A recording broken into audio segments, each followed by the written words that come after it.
예, 일부 예배는 오붓합니다. 많은 분들하고 좀 인사를 나누시면 좋겠어요. 저 멀리 있는 분들하고도 3분 이상 하나님은 빛이십니다. 하나님은 빛이십니다. 우리. 네. 저도 사실은 회중석에 앉아 있으면 아이고 뒤로 돌아보기가 굉장히 쑥스러워요. 목사님 저도 그런데 어떻겠습니까? 그렇지만 이 주 안에서의 교제가 너무 소중하다는 것을 세월이 가면서 더 느끼게 됩니다. 예. 우리 같이 한번 할까요? 하나님은 빛이십니다. 시작. 하나님은 빛이십니다. 아멘이십니까? 굉장히 중요한 말씀이에요. 지난 주일 저희들이 예수님은 생명이다 그랬습니다. 굉장히 중요한. 제가 이제 그렇게 설교했으니까 설교자는 지문은 다 잊어버려도 그 내용을 그래도 기억하거든요. 지난 주 중에 그 강사들 다니엘 기도회 그 대단한 강사님들 말씀 듣는 중에 생명이라는 얘기가 자꾸 나오더라고요. 솔깃솔깃해지더라고요. 여러분, 예수님이 생명이시고 예수님을 모신 자들이 생명의 삶을 사는 줄로 믿습니다. 근데 생명과 빛은 연결이 됩니다. 오늘 그 연결을 요한일서가 시키고 있습니다. 복음은 본질상 적극적입니다. 아이고, 받으면 받고 말면 말고 나 안 할래? 말아. 이게 아니에요. 복음은요 정말 적극적. 그래서 우리가 복음을 받았어요. 사실은 우리가 뭐 대단하게 지적 능력이 있고 뭔가 우리는 이 세상 믿지 않는 자들보다 뭔가 좀 차원이 다른 형이 상하게 더 관심이 아니에요. 복음이 능력이기 때문에. 복음이 능력. 생명이신 예수님께서 생명 없는 나에게 찾아오신 줄로 믿습니다. 나는 아무런 생명이 없었어요. 난 아무런 빛이 없고 어둠이었어요. 그런데 빛이 찾아오셨어요. 생명이 찾아오셨어요. 그 은혜로 우리는 영원한 생명을 얻게 되었습니다. 하나님과 영광스러운 사귐을 갖게 됐습니다. 여러분, 이 사귐이라는 말이 요한일서에 여러 번 나옵니다. 이제 3번, 4번, 5번, 6번, 7번 읽으신 분들은 사랑, 사귐, 생명 이런 얘기가 많이 나오네. 이런 감도 조금 잡으실 줄로 압니다. 사귐이라는 말이 많이 나와요. 사귐은 이 교제라는 의미도 되고요. 특별히 요한일서에서는 믿음과 연관이 있습니다. 하나님과 사귄다는 말은 하나님 믿는 자예요. 사귄다는 말은 계속 교제하고 전화하고 관심을 가지고 지금 뭐 하고 있을까? 그래서 또 전화하게 되고 안부 묻게 되고 뭐 정시간에 안 되면 문자 보내고 카톡 보내고 사귐이에요. 사귐. 교제가 있는 거죠. 우리가 주님을 믿으면 하나님을 믿으면 사귐 안에 들어가는 것이죠. 그래서 하나님과의 영광스러운 사귐을 우리는 갖게 되는 것입니다. 뿐만 아니라 하나님 안에 있는 주 안에 있는 성도들 간에도 아름다운 참된 사귐을 가질 수 있게 된 것입니다. 오늘 이제 5절 이제 문단이 바뀌면서 우리가 그에게서 듣고 너희에게 전할 소식은 이것이다. 이 소식 또 하나의 소식을 우리에게 전해주고 있습니다. 제가 1장이 참 중요하다 그랬죠. 이 굿뉴스 복음입니다. 이 두 번째 소식은 무엇입니까? 곧 하나님은 빛이시다. 우리가 인사 나누었던 이 말씀, 이 복음을 오늘 요한 사도가 우리에게 전해주고 있습니다. 그에게는 어둠이 조금도 없으시다는 것이니라. 지난주에 우리가 예수님은 생명이다 와 더불어서 오늘 이 사도 요한 사도가 전해주고 싶은 또 하나의 소식은 바로 하나님은 빛이시다. 여러분, 빛과 생명은 불가분의 관계입니다. 빛 없는 생명은 생각할 수가 없습니다. 생명은 주광성입니다. 생명은 빛을 자꾸 이렇게 향하고 있습니다. 여러분, 그거 아십니까? 빛은 기본적으로 치료와 연관이 있습니다. 여러분, 물리치료 받으러 가보세요. 뭐 적외선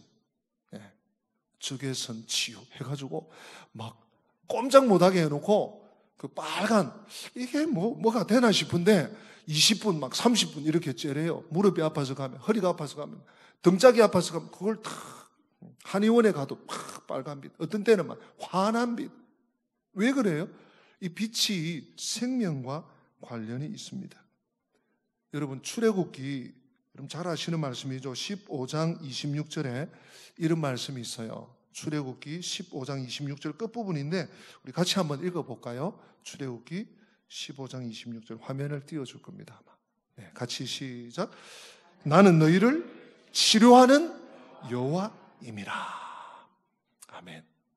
하나님은 뭐라고 그러셨죠? 하나님은 빛이시라. 나는 너희를 치료하는 여호와. 연결이 되는 거예요. 그냥 빛 하면 우리는 전기불, 태양빛. 네. 이 빛은요, 이 밝기에도 해주지만 뜨거움도 줘요. 따뜻함도 줘요. 여러분 겨울에 말이죠, 그 햇살 다 이렇게 있으면 어지간히 추워도 해가 비치면요 따뜻해요. 네. 열도 줘요. 그래서 빛은 기본적으로 치료와 연관이 있습니다. 네. 치료를 합니다. 하나님은 빛이시다, 이 말씀은 또 우리에게 주는 메시지가 있는데요. 뭔가 하면 인간의 상태입니다. 우리는 잘 아는 것 같지만 우리가 보니까 제가 이렇게 강단에서 보니까요, 벌써 모태신앙부터 막 30년, 40년, 50년 믿은 분도 계시고 평생 젊을 때부터 시집 와서부터 해서 막 지금 평생 믿은 분도 계시고 오래 믿은 분들이 막 대부분이 일부 예배. 네. 물론 뭐 신앙 연조가 한 10년 이렇게 되시는 분도 계시고 오래 믿었으니까 하나님을 더 많이 압니까? 하나님을 우리가 안다고 생각하는데 실제로 잘 몰라요. 네. 하나님은 빛이시다. 하나님 빛이시다는 메시지 속에 많은 정의와 또 의미와 사상이 들어있어요. 우리는 우리의 상태는 뭔가 하면 잘 몰라요. 두 가지를 모릅니다. 첫째, 하나님을 잘 몰라. 둘째, 자신을 잘 몰라. 내가 뭔지, 내가 누군지, 내가 어디로 가는지, 내가 앞으로 어떻게 될 것인지, 내가 지금 무엇을 위해 사는지 잘 몰라요. 안 그렇습니까? 여러분 솔직히 스스로를 한번 생각해.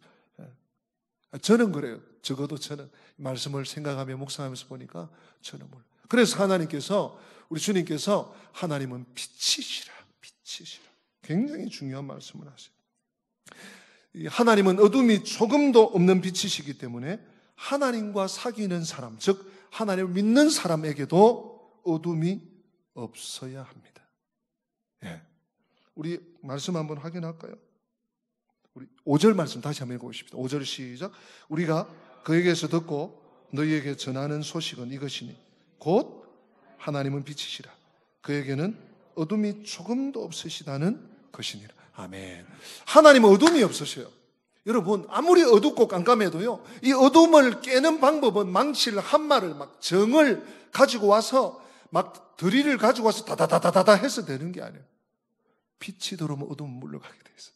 그래서 하나님과 사귐이 있는, 예수 그리스도와 사귐이 있는 사람은요 어둠이 없는 것이 정상이에요. 그 얘기를 지금 쭉 합니다. 만일 우리가 하나님과 사귐이 있다고 하고 어둠에 행하면 거짓말하는 거다. 진리를 행하지 않는 것이다. 또 7절에 그가 빛 가운데 계신 것 같이 우리도 빛 가운데 행하면 우리가 서로 사귐이 있고 그 아들 예수의 피가 우리를 모든 죄에서 깨끗하게 하실 것이다. 그러니까 무슨 얘기입니까? 예수를 믿는다는 것은 이렇게 뭐라고 할까요? 요즘 뭐 투명성 많이 얘기들 하는데요. 투명한 거예요. 어둠이 없는 거예요. 더러운 게 없는 거예요. 그래서 예수 믿는 사람들은요 떳떳하게 살아야 됩니다. 죄를 짓고 숨기는 것은 어둠 속에서 사는 것입니다. 빛 가운데 사는 사람은 죄를 쉽게 지을 수가 없습니다. 숨기고 거짓말하지 않습니다. 항상 떳떳하고 당당해야 됩니다. 항상 밝고 맑아야 합니다. 이렇게 얘기하면 와, 목사님 오늘 아침부터 굉장히 부담 주시네. 지난주에 이런저런 것들이 막 생각날 수 있어요. 제가 이런 말씀을 드리는 것은 잘못하면 안 된다, 너는 완벽해야 된다, 완벽주의가 돼야 된다, 예수 믿는 사람들은 완벽하다, 이런 얘기가 아니에요. 잘못을 저지를 수 있습니다. 범죄할 수 있습니다. 우리는 아직 영화에 이른 것이 아닙니다. 아직 성화의 길을 가고 있어요. 우리는 공사 중인 건물이지 완공된 준공을 마친 건물이 아닙니다. 사람은 다 죄인입니다. 그래서 예수님이 십자가에서 죽으신 것입니다.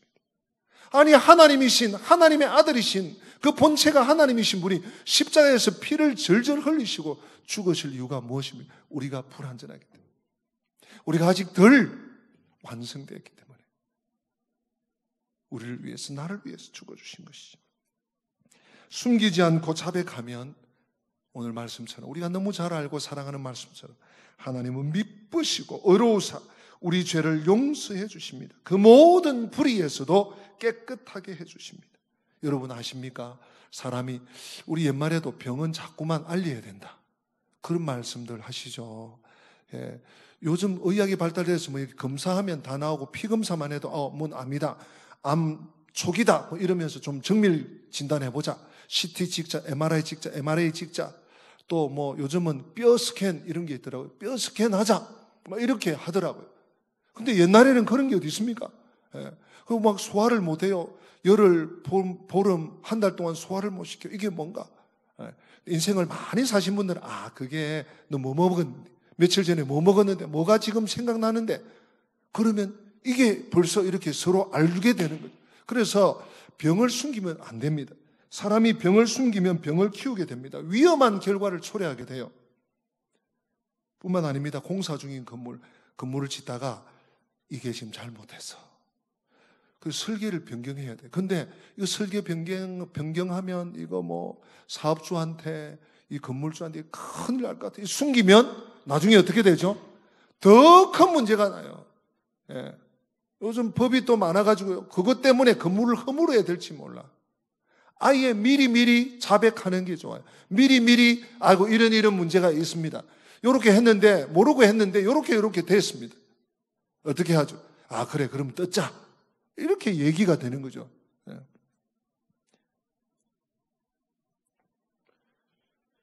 자, 여기까지 말씀드리고 오늘 말씀을 마치면요, 굉장한 부담을 가지고 가시는 거예요.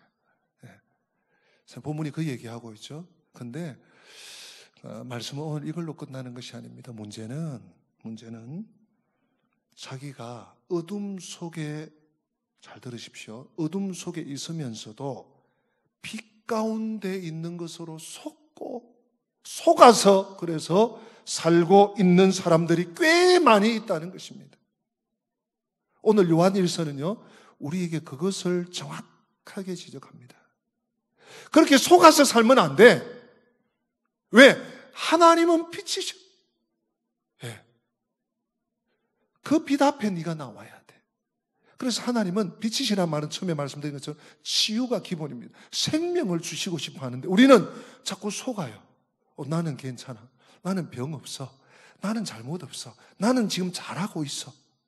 꽤 많은 사람들이 이렇게 생각을 합니다. 여러분, 왜 성경이 이 부분을 지적할까요? 이런 사람이 어쩌다 한둘이 있다. 그러면 글쎄요, 그래도 필요하겠죠. 그러나 제가 꽤 많은이라는 표현을 썼습니다. 어쩌면 우리 모두가 이런 영향 아래 있을지 몰라요. 오늘 사도는 4번의 만일을 통해서 우리 인간의 상태의 심각성을, 경각심을 갖게 합니다. 자, 첫 번째 만일,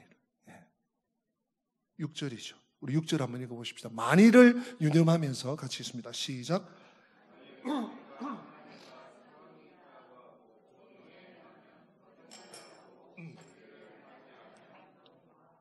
아멘. 제가 다시 한번 읽을게요. 만일입니다. 우리가 하나님과 사귐이 있다, 즉 하나님 믿는다, 이 말이에요. 사귐은 믿음과 연결시키면 됩니다. 믿는다 하고 마음으로는 믿어요. 머리로는 믿어요. 그런데 행실 보십시오. 어둠에 행하고 있어.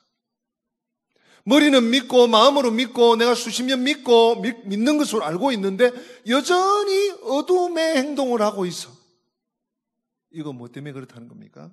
무슨 문제라는 것입니까? 거짓말하고 있는 것이죠. 진리를 모르고 진리를 따라 살지 않는 것이죠. 예. 제가 얼마 전에 한번 소개해드린 몇 월 달인가요?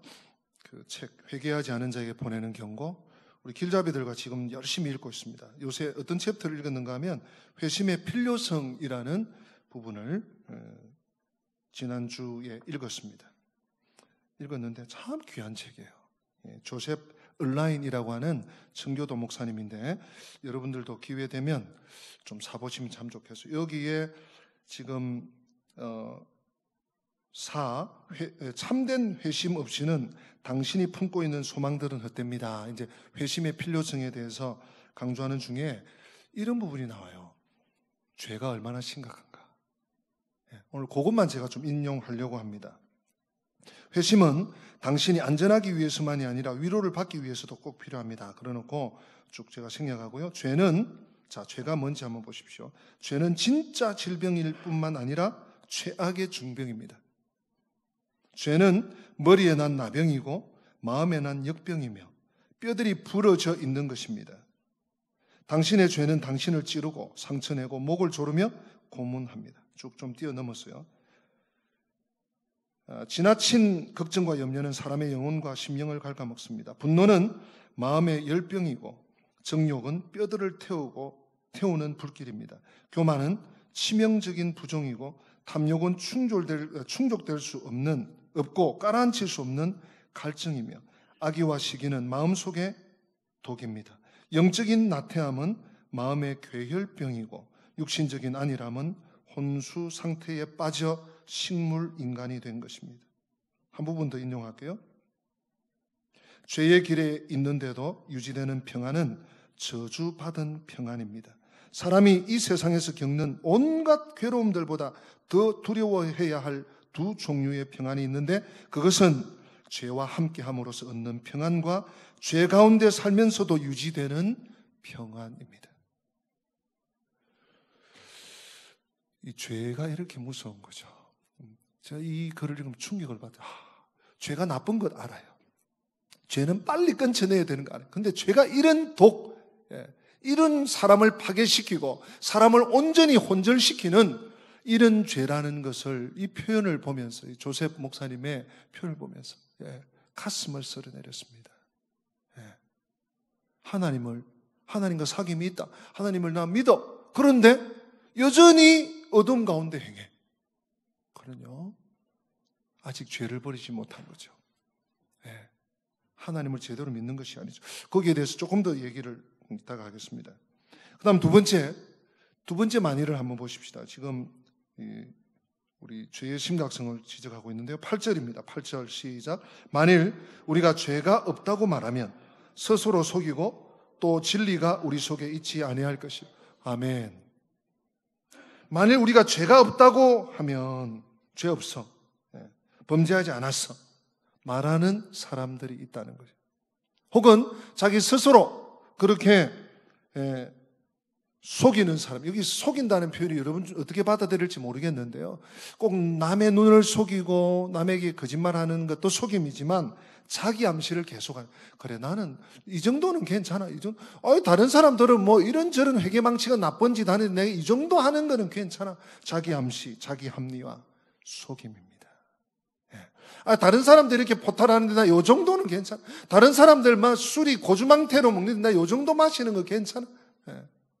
다른 사람들 골춘데 내 하루에 한 까치 정도는 괜찮아. 예를 들어서 그렇습니다. 스스로 자기 합리화, 자기 암시를 하는 거죠. 이런 사람은 뭡니까? 진리가 없는 사람. 진리가 없다는 말은 하나님을 모른다는 얘기예요. 전혀 모른다는 얘기예요. 여러분 죄가 뭡니까? 어디까지가 죄입니까? 뭐가 죄입니까?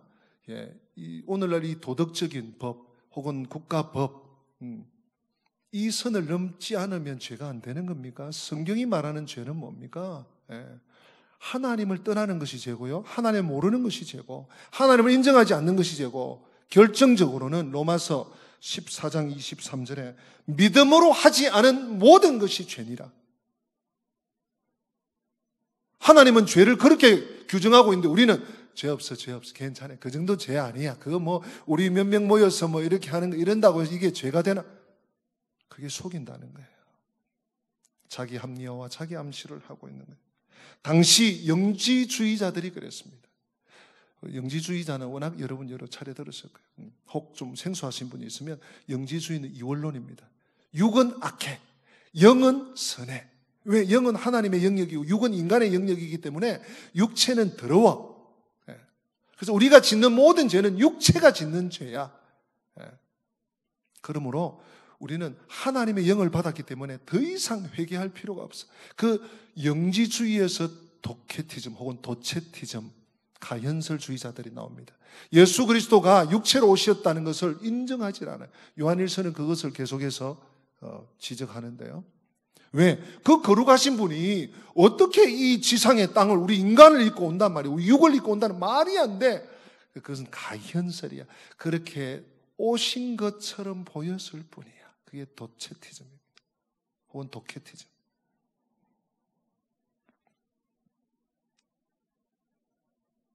육의 죄가 영과 무관하기 때문에 우리는 더 이상 회개할 필요가 없다. 오늘날 구원파 보십시오. 언제 맨날 몇 시 하나님 만나서 회개해서 그러면 그 이후에 짓는 모든 죄는 죄가 아니라는, 정확하게 영지주의입니다. 정확하게 이원론자들입니다. 오늘날도 극단적인 이원론을 주장하는 사람들이 이런 주장을 하는 것입니다. 우리는 죄가 없다. 우리는 깨끗하다.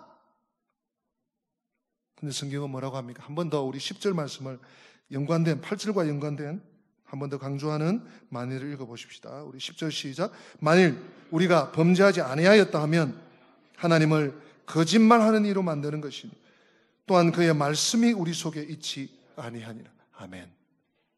우리가요? 난 죄 없어.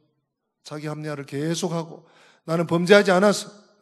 뭐 다른 사람에게 얘기하지 않는다고 해도 나 스스로 자기를 그렇게 주장하고 자기 정당성을, 자기 합리화를 하고 있다면 두 가지 문제가 있습니다.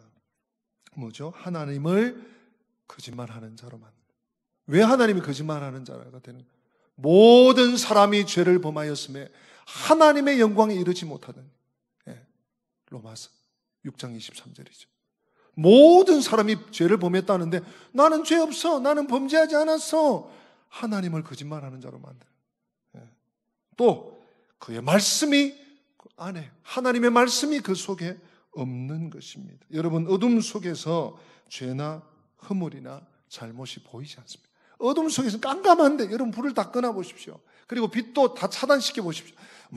그 사람이 손을 드는지 손을 흔드는지 소리는 나겠지만 뒤로 돌아섰는지 엎드렸는지 누웠는지, 어둠 속에 있으면 죄와 허물과 이 잘못이 하나도 보여지질 않아요. 하나님은 빛이시란 말이죠. 다 드러내신 것입니다. 빛으로 나와야 보입니다.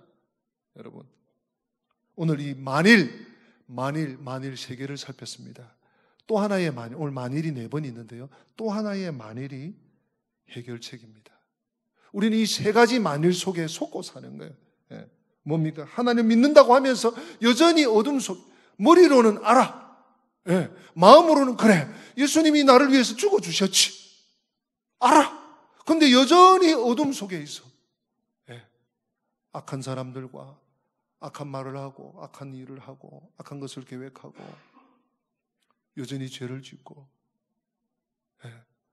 하나님이 없는 사람이에요. 거짓말하는 거예요. 나 죄가 없어. 나는 범죄하지 않았어. 나는 깨끗해. 다른 사람이 그렇게 말하지 않더라도 스스로 자기 합리화를 하고 자기 암시를 하는 사람은 여전히 죄 가운데 있습니다. 그리고 그것은 하나님을 속이는 것, 하나님을 거짓말하는 자로 만드는 것이고 그 안에 진리가 전혀 요만큼도 없는 사람이라는 것입니다. 그럼 어떻게 해야 되느냐? 오늘 7절과 9절이 해답입니다. 우리 7절 말씀 한번 읽어보십시다. 7절 시작. 그가 빛 가운데 계신 것 같이 우리도 빛 가운데 행하면 우리가 서로 사귐이 있고 그 아들 예수의 피가 우리를 모든 죄에서 깨끗하게 하실 것이요. 아멘. 여러분, 이 7절을 잘 기억하셔야 됩니다. 그가 빛 가운데 계신 것 같이 우리도 빛 가운데 행하면, 이 뭔 얘기입니까? 빛으로 나와야 합니다. 나와야 합니다. 우리 요한복음 1장 5절 한번 같이 읽어보실까요? 요한복음 1장 5절입니다. 시작.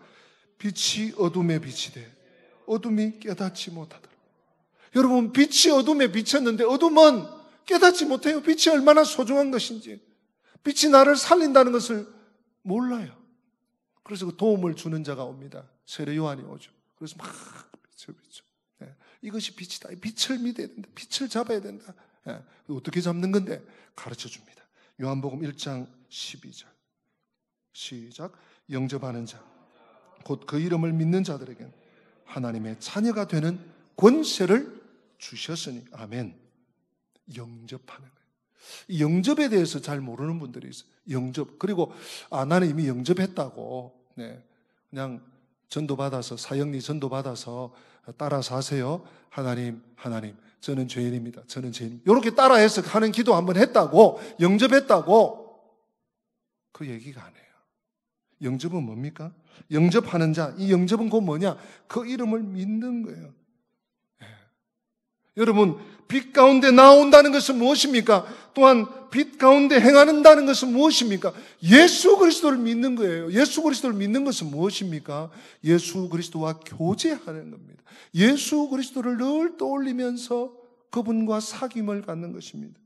그리고요, 그분 앞에 굴복하는 겁니다.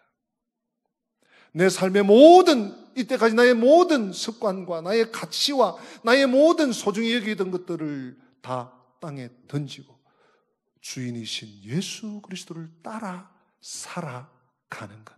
그것이 영접이에요.